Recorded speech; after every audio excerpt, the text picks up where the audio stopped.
अस्सलामु अलैकुम dear viewers. हमारा आज का टॉपिक है स्टंजे के लिए टिश्यू पेपर का इस्तेमाल।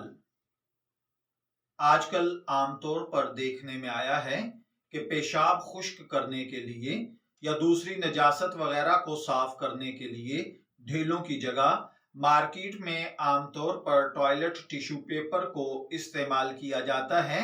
आया क्या ये इस्तेमाल करना जायज है या नहीं, या अगर किसी को टिश्यू पेपर दस्तयाब ना हो तो किसी कागज वगैरह के इस्तेमाल के साथ स्टंजा किया जा सकता है या नहीं, या पानी से सफाई कर ली जाए तो सफाई मुकम्मल होगी या नहीं। तो देखिए भाइयों और बहनों, याद रखिए, जो कागज इसी मकसद के लिए बनाया जाता है उसका इस्तेमाल स्टंजे के लिए करना जायज और दुरुस्त है। इससे सफाई और पाकी हो जाएगी। बाज लोगों को देखा गया है कि वो कागज से स्टंजा करते हैं जो कि मखसूस होता है।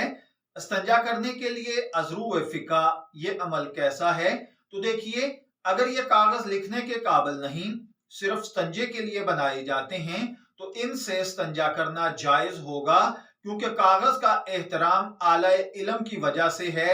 अगर ये कागज लिखने के लिए इस्तेमाल होते हों तो फिर इनसे इस्तिंजा नहीं करना चाहिए। इसी तरह अगर कोई भाई बहन पानी के साथ इस्तिंजा कर ले तो यह सबसे बेहतर अमल है। मैं दुआ गो हूं अल्लाह ताला हमें इन बातों को समझकर इनके मुताबिक अमल करने की तौफीक अता फरमाए। शब्बीर अहमद को इजाजत दीजिए, फिर हाजिर होंगे किसी नए टॉपिक के साथ। तब तक के लिए अल्लाह हाफिज।